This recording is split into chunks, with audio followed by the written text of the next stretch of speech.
Assalamualaikum warahmatullahi wabarakatuh.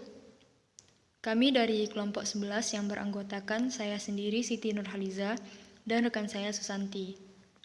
Kami akan membacakan isu geografi. Yang pertama, pemanasan global. Pemanasan global adalah peristiwa meningkatnya suhu permukaan bumi secara global. Pemanasan global sangat mempengaruhi alam dan juga keberlangsungan hidup para makhluk di dalamnya.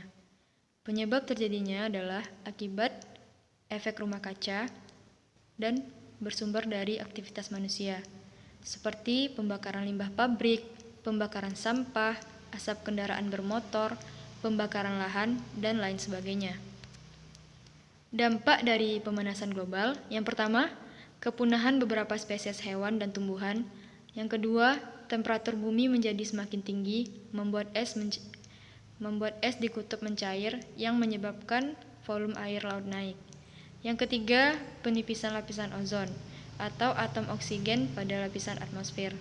Yang keempat, adanya kenaikan permukaan air laut menyebabkan kehidupan di tepi pantai menjadi tidak layak lagi dihuni. Upaya menanggulangi pemanasan global. Yang pertama, tidak melakukan penebangan liar dan pengundulan hutan atau deforestation. Yang kedua, memberikan pendidikan agar masyarakat memahami tentang pengertian dan dampak dari adanya pemanasan global. Yang terakhir, melakukan reboisasi atau kegiatan penghijauan serta memperluas lahan untuk tumbuhan dan tanaman hijau. Hal ini dilakukan karena tumbuhan mampu menyerap gas karbon dioksida sebagai bagian dari proses fotosintesis. Selanjutnya, climate change atau perubahan iklim. Sering digunakan untuk merujuk secara khusus pada perubahan iklim antropogenik atau juga dikenal sebagai pemanasan global. Penyebabnya, ketika perubahan dalam sistem iklim bumi menghasilkan pola cuaca baru yang bertahan selama setidaknya beberapa dekade dan mungkin selama jutaan tahun. Perubahan iklim tiba-tiba terjadi akibat kondisi sistem iklim yang tidak linear. Proses perubahan terjadi secara mendadak dan tidak terduga sebelumnya. Suatu perubahan iklim dikatakan mengalami perubahan yang tiba-tiba apabila terjadi perubahan ciri khas iklim karena ada paksaan dari luar. Perubahan iklim tiba-tiba yaitu sirkulasi termohaline atau pencairan gletser secara cepat. Dampak dari climate change yang pertama, peningkatan suhu bumi, perubahan curah hujan, kenaikan suhu dan tinggi muka laut, dan pergeseran musim. Baiklah, selanjutnya akan dijelaskan oleh rekan saya Susanti. Selanjutnya yakni negara yang hilang dari peta.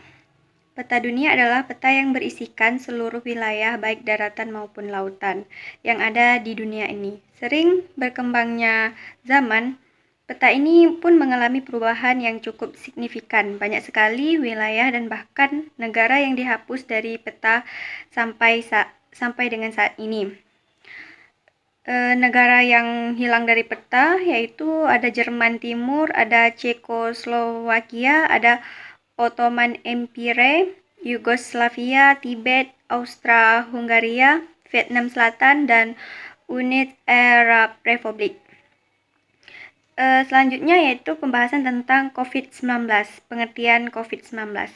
Pandemi COVID-19 adalah peristiwa yang yaitu penyebarannya penyakit coronavirus 2019. Bahasa Inggrisnya coronavirus disease 2019 disingkat dengan COVID-19.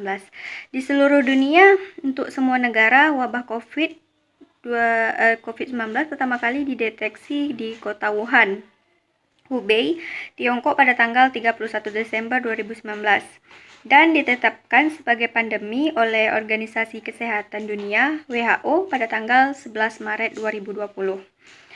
Yaitu yang kedua, upaya pencegahan COVID-19 itu ada upaya untuk pencegahan virus corona itu termasuk pembatasan perjalanan, karantina, pemberlakuan jam malam, penundaan dan pembatalan acara, serta penutupan fasilitas sekolah dan universitas telah ditutup baik secara nasional ataupun lokal di lebih dari 124 negara dan mempengaruhi lebih dari 1,2 miliar siswa. Yang C yaitu Akibat adanya pandemi ini telah menyebabkan gangguan sosioekonomi global, penundaan atau pembatalan secara olahraga dan budaya, dan kekhawatiran luas tentang kekurangan persediaan barang. Yang selanjutnya yaitu kita membahas tentang revolusi 5.0 Industri 1.0. Industri ini dimulai pada abad ke-18 oleh James Watt, di mana pertama kalinya ditemukan mesin uap. Yang kedua, Industri 2.0. Revolusi industri ini terjadi pada akhir abad ke-19, di mana revolusi industri ini disebut dengan revolusi teknologi. Revolusi ini ditandai dengan ditemukannya energi listrik, lalu dilanjutkan dengan penemuan pesawat telepon, mobil, dan juga pesawat terbang, memberikan perubahan yang sangat besar. Selanjutnya, Industri 3.0. Industri ini yaitu revolusi industri yang satu ini terjadi akhir abad ke-20, ditandai dengan perkembangan semikonduktor dan proses otomatisasi industri. Dunia sedang bergerak termasuk ke era digitalisasi. Selanjutnya yaitu Industri 4.0. Industri ini dimulai pada abad ke-21 dan ditandai dengan pemanfaatan internet, sehingga memungkinkannya interkoneksi antar mesin yang mengarah ke machine learning, smart factory, dan lain-lain. Dan yang terakhir yaitu Industri 5.0. Industri yang dapat diartikan sebagai suatu konsep masyarakat yang berpusat pada manusia, yang berbasis teknologi. Industri ini dibuat karena adanya yang dialami oleh Jepang. Jepang menghadapi masalah tingginya generasi tua, yang mana pengeluaran untuk biaya pengobatan serta pelayanannya semakin meningkat. Kemajuan Jepang membuat minimnya ketersediaan tenaga buruh, ahli, dan tingginya biaya perawatan infrastruktur, menggunakan data medical record untuk membantu mempercepat penanganan kesehatan, dan juga membuat sistem remote untuk pelayanan kesehatan menggunakan AL dan robot sebagai perawat sensor.